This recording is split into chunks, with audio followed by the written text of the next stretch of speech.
ఓం నమః శివాయ. ఓం నమో నారాయణాయ. నరదృష్టి నివారణ కాళభైరవాయ నమో నమః. అక్షర తులాభార నవగ్రహ దేవతాభ్యో నమో నమః. హరి ఓం.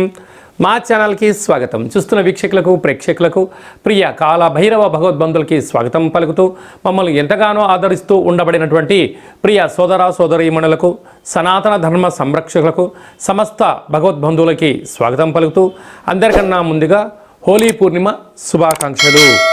1/3/2025 నుండి 15/3/2025 వరకు పుట్టినటువంటి వారందరికీ కూడా ముందస్తుగా జన్మదిన శుభాకాంక్షలు. గతంలో వివాహం చేసుకున్న వారికి వివాహ వార్షికోత్సవ శుభాకాంక్షలు. ద్వాదశ రాశుల్లో గ్రహ గమనాన్ని వీక్షింపచేద్దాం. వృషభ రాశిలో దేవగురు బృహస్పతి సంచార స్థితి, మిథున రాశిలో కుజ భగవానుడు సంచార స్థితి, కన్య రాశిలో కేతు భగవానుడు సంచార స్థితి, కుంభరాశిలో ఏడాది తర్వాత రవి మరియు శని భగవానుడు యొక్క సంచార స్థితి, మీనరాశిలో బుధుడు శుక్రుడు రాహు సంచార స్థితితో ద్వాదశ రాశుల్లో గ్రహ గమనాలు ఈ విధంగా ఉన్నాయి. మేషరాశి వారికి ఎలా ఉండబోతుందో ఈ వీడియోలో సవివరంగా సంపూర్ణంగా తెలుసుకుందాం. మేషరాశిలో ఏ నక్షత్రాలు వస్తాయనగా అశ్విని నక్షత్రంలోని 4 పాదాలు, భరణి నక్షత్రంలోని 4 పాదాలు, కృతికా నక్షత్రంలోని 1 పాదం కలిపితే మేషరాశి అవ్వడం జరుగుతుంది. చాలామందికి పుట్టినటువంటి కాల సమయంలో డేట్ ఆఫ్ బర్త్లు లేనటువంటి కారణం వలన పేరు యొక్క మొదటి అక్షరాన్ని అనుసరిస్తూ ఆ రాశిని తెలుసుకునే ప్రయత్నం చేద్దాం. చూ, చే, చో, లా, లీ, లు, లే, లో, ఆ అక్షరాల వారందరూ మేషరాశి జాతకులే. మేషరాశి అధిపతి కుజ భగవానుడు. విశేషంగా వీరికి 2వ స్థానంలో దేవగురు బృహస్పతి సంచారం చేయడం, తృతీయంలో ఏడాది తర్వాత కుజ భగవానుడు సంచారం చేయడం వలన తల్లిదండ్రులతో, అన్నాదమ్ములతో, అక్కా చెల్లెలతో వీలైనంత వరకు మౌనంగా ఉండే ప్రయత్నం చేయండి. ఎందుకనగా తెలుగు ఉగాది పండగ రాబోతున్నటువంటి కొత్త పూర్ణిమ చివరి పూర్ణిమ అవ్వడం వలన సకలమైనటువంటి వీలైనంత వరకు ఆవేశానికి దూరంగా ఉండండి, ఆలోచనగా ఉండండి. పెద్దవారు ఏదైనా చెప్తే వినే మానవ ప్రయత్నం చేయండి. అదే కాకుండా ఏకాదశ స్థానంలో 30 సంవత్సరాల తర్వాత రవి భగవానుడు శని భగవానునితో కలిపి సంచారం చేయడం జరుగుతుంటుంది. ఈ వీడియో మీరు వింటున్నారు అన్నట్లయితే మీరు నవగ్రహ దేవతలకు అక్షర తులాభార కార్యక్రమంలో పాల్గొన్న సమయం ఆసనమైందని చెప్పి గుర్తుపెట్టుకోగలగాలి. ఎందుకనగా సంవత్సరం చివరి పూర్ణిమ అవ్వడం వలన గ్రహ దోష నివారణకు గ్రహ నామములను స్మరింపచేయడము, నవగ్రహాల చుట్టూ ప్రదక్షిణ చేసే సమయం ఆసన్నమైందని చెప్పి మనం గుర్తుపెట్టుకోగలగాలి.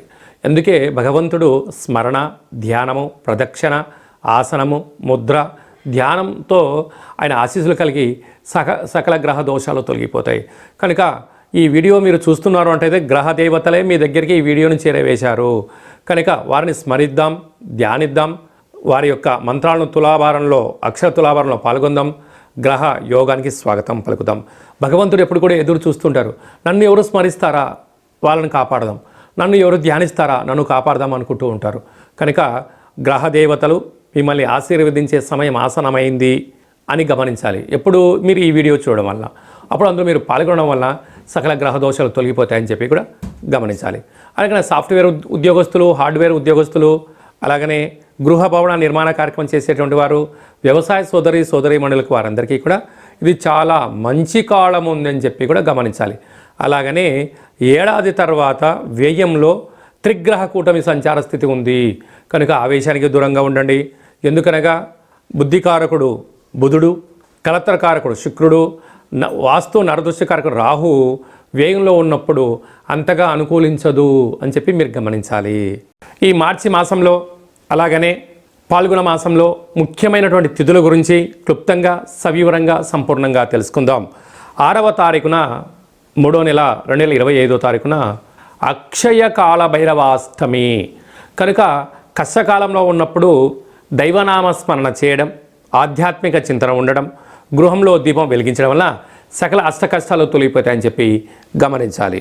13వ తారీఖున పాల్గొనమాస శుద్ధ పూర్ణిమ, హోళికా పూర్ణిమ చేస్తూ ఉంటాం. కనుక కామద దహన కార్యక్రమంలో పాల్గొందాం, స్వామివారి యొక్క ఆశీస్సులు పొందుదాం. అఖండ అష్టకష్టాలకు స్వస్తి పలుకుతాం. ఎందుకనగా రంగుల హేళి అంటే ఆట అని చెప్తూ ఉంటారు. అంటే సహజ సిద్ధమైనటువంటి రంగులతోనే దయచేసి అందరూ ఆడుకోండి, కలుషితం నీటితోనే ఆడుకోండి. కళల కొత్త ప్రపంచానికి స్వాగతం పలకబోతున్నాం. ఎందుకనగా ఈ సంవత్సరానికి చివరి పూర్ణిమ అవడం వలన రంగుల హోళీ అంటారు. అంటే మనకు కొన్ని ప్రాంతాల్లో కొత్త పూర్ణిమ, వచ్చేటువంటి అమావాస్యను కొత్త అమావాస్య అంటారు. అంటే పాతదనానికి వీడుకోలు పలుకుతూ కొత్తదనానికి స్వాగతం పలుకుతూ ఉంటూ ఉంటాం.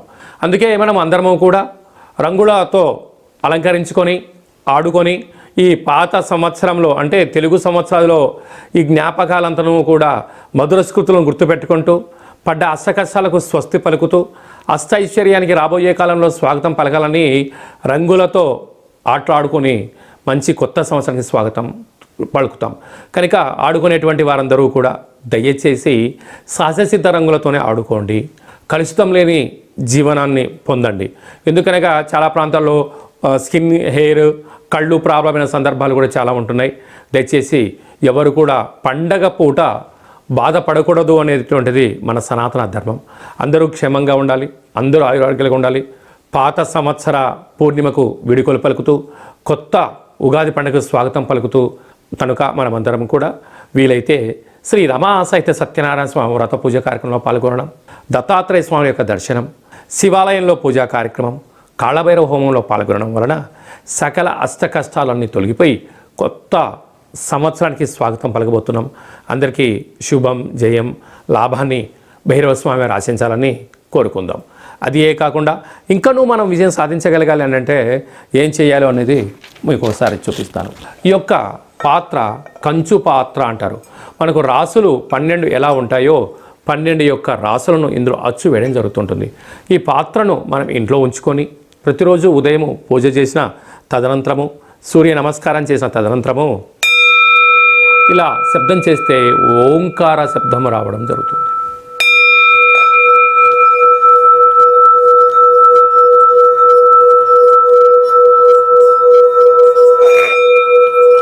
ఈ శబ్ద తరంగాన్ని ఇంట్లో సృష్టించడం వలన, ఓంకార శబ్దం వలన ఇంట్లో ఉండబడినటువంటి జ్యేష్ఠాదేవి అనగా దరిద్ర దేవత బయటికి వెళ్ళడం, లక్ష్మీమాత గృహంలోకి గళ్ళు గళ్ళుమంటూ రావడం జరుగుతుంది. కనుక ఈ కాళభైరవ స్వామికి అక్షయపాత్ర, కాళభైరవ స్వామికి పిరమిడ్లు, డాలరు, కంకణము మీకోసం ప్రత్యేకంగా కాళభైరవ హోమాన్ని చేయించి వీడియో కాల్ ద్వారా చూపించి 27 రకాల వస్తువులతో దిష్టి తీయించడం జరుగుతుందని చెప్పి కూడా గమనించాలి. అలాగే మనం నవగ్రహాల చేత బాధపడే వాళ్ళమందరము కూడా ఓ చిన్న రెమెడీ పరిహార కార్యక్రమాన్ని కూడా ఏర్పాటు చేయడం జరుగుతుంది. కళౌ వెంకటేశ్వర అంటారు. అంటే కలియుగ కాలంలో వెంకటేశ్వర స్వామిని స్మరించిన, ధ్యానించిన యోగదాయకం అని చెప్తారు. కనుక గ్రహ దోషాలు, సకల దోషాలు తొలగిపోయి వాటిని నశింపజేసే శక్తి భగవంతుడికి ఉంటుంది. అలాగని మనకు ప్రతి నెలలో మనకు ఆదివారము, సోమవారము, మంగళవారం అని చెప్పి 4 మంగళవారాలు, 4 శనివారాలు లేక 5 సోమవారాలు వస్తూ ఉంటాయి. ఇలాంటి కాల సమయంలో ఆదివారం పూట సూర్య భగవానునికి స్మరించడం, 27 సార్లు నామాన్ని వ్రాయడం, సోమవారం పూట చంద్రుని స్మరించడం, 27 నామాలు వ్రాయడం. ఇలాగ వారంలో 7 రోజులకు 9 గ్రహాలకు నామ ఇతి మంత్రియత అంటే నామాన్ని స్మరించడం, నామాన్ని వ్రాయడం వలన భగవంతుడి యొక్క ఆశీస్సులు మన మీద ఉంటాయి. ఈ ఆదివారం రాసినటువంటి పత్రాలను మన యొక్క దేవాలయంలో నవగ్రహ తులాభార, అక్షర తులాభార మహోత్సవ కార్యక్రమాన్ని ఏర్పాటు చేయడం జరిగింది. ఒకవైపు సూర్యభగవాను త్రాసులో కూర్చోబెట్టడం, మరోవైపు మనం రాసిన అక్షర పత్రాలను అందులో ఉంచి తులాభారం చేయడము, ధాన్యంతో తులాభారం చేయించి వీరందరికీ ప్రత్యక్ష ప్రసారాన్ని ఏర్పాటు చేయడం జరుగుతుంటుంది.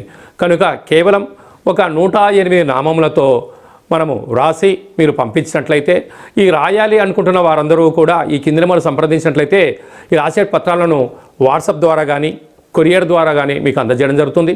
రాసిన తర్వాత మళ్ళీ ఫోటో తీసి వాట్సాప్లో పంపిస్తే సూర్యగ్రహ దోషం ఉన్నప్పుడు సూర్యగ్రహ తులాభారంలో, శని భగవాను యొక్క దోషం ఉన్నప్పుడు శని భగవాను తులాభారంలో ప్రత్యక్ష ప్రసారాన్ని వీక్షింపజేయచ్చు, భగవంతుడి ఆశీస్సులు పొందగలరు అని చెప్పి ఒక చిన్న విన్నపం. ఎందుకనక ప్రతిరోజు నిత్య నైతిక కార్యక్రమంలో 5 నిమిషాలు భగవంతుడి కోసం కేటాయిద్దాం, గ్రహ దోషాలు తొలగించుకుందాం, ఐశ్వర్యానికి ఆనందానికి స్వాగతం పలుకుదాం అనేటువంటిది చిన్న విన్నపం. అలాగనే మీ వ్యక్తిగత జాతకం తెలుసుకోవాలనుకుంటున్నారా? మీరు పుట్టినటువంటి తేదీ, నెల, సంవత్సరం, సమయం, వ్రాసి మీరు వాట్సాప్లో పంపించగలిగినట్లయితే 100 సంవత్సరాల జాతకాన్ని సవివరంగా సంపూర్ణంగా వ్రాసి పంపించి మీరు పుట్టినప్పుడు గ్రహ గమనాలు ఎలా ఉన్నాయి, ప్రస్తుతం ఎలా ఉంటున్నాయి, రాబోయే కాలంలో ఎలా ఉండబోతున్నాయో సవివరంగా తెలియజేయడం జరుగుతుంటుంది. మన దగ్గర అదే కాకుండా డేటా ఆఫ్ బర్త్లు లేనటువంటి వారికి మీ పేరు యొక్క మొదటి అక్షరాన్ని అనుసరిస్తూ రాశిని తెలియజేస్తూ రాశి యొక్క స్థితిగతులను మీకు తెలియజేస్తూ రమణ శాస్త్రం ద్వారా అనగా కాళ్ళ భైరవ ఉపాసన చేత గవ్వల ద్వారా భూత భవిష్యత్ వర్తమానాన్ని తెలియజేయడం జరుగుతుంది. అలాగే పుట్టినటువంటి పిల్లలకు ఆధ్యాత్మికమైన నామాలు ఎలా పెట్టాలో మీరు ఏమైనా సతమతమవుతుంటే ఆ పుట్టినటువంటి సమయాన్ని రాసి పంపించినట్లయితే ఆధ్యాత్మికమైన నామాలను కూడా మీకు రాసి పంపించడం జరుగుతుంది. అలాగనే ప్రేమికుల మధ్య విభేదాలు కానీ భార్యాభర్తల మధ్య ఆటంకాలు కానీ స్వల్పంగా ఉన్నప్పుడు చిలికి పెద్దగా చేసుకొని పోలీస్ స్టేషన్లు గొడవలు అంటూ విడిపోయే పరిస్థితి అలాగా తెచ్చుకోకుండా సమస్య ఎందుకు వస్తుంది, వాటిని నివారించడం ఎలా అనే విషయాన్ని తెలుసుకున్నట్లయితే మనం సంపూర్ణమైనటువంటి స్వామివారి యొక్క సేవలో ఆధ్యాత్మిక చింతనగా ఉంటూ దైవనామాన్ని స్మరించడం వలన మిమ్మల్ని అద్భుతమైనటువంటి ఈ కష్టాలకు స్వస్తి పలికి ఐశ్వర్యం స్వాగతం ఎలా పలకాలో తెలియజేయడం జరుగుతుంది. కనుక ఆసక్తి గలవారు ఈ కింద మంది అపాయింట్మెంట్ తీసుకొని సంప్రదించగలరు. అందరికీ శుభం, జయం, లాభం జరగాలని కోరుకుంటూ కొత్త పూర్ణిమకు స్వాగతం పలుకుతూ ఈ సంవత్సరానికి విడుకోలు పలుకుతూ రంగుల హోళీ శుభాకాంక్షలు మరొకసారి అందరికీ ఆశీర్వచనం. శతమానం భవతి శతాయు పురుష సతేంద్రియ ఆయుష్యేవేంద్రియే ప్రతిష్టతి. ధనం ధాన్యం బహుపుత్రలాభం శత సంవత్సరం దీర్ఘమాయు. సర్వే జనా సుఖినో భవంతు. లోకా సమస్తా సుఖినో భవంతు. సర్వం నవగ్రహ దేవత అక్షరతులాభార దేవతార్పణమస్తు. హరి ఓం. ఈ వీడియో మీకు నచ్చినట్టయితే లైక్ చేయండి, షేర్ చేయండి, మా ఛానల్ని సబ్స్క్రైబ్ చేసుకోండి. మేము చేస్తున్న ఆధ్యాత్మిక వీడియోలు అందరికన్నా ముందుగా మీరు వినాలి అనుకుంటున్నట్టయితే ఆలనా బటన్ తెలియచేయండి.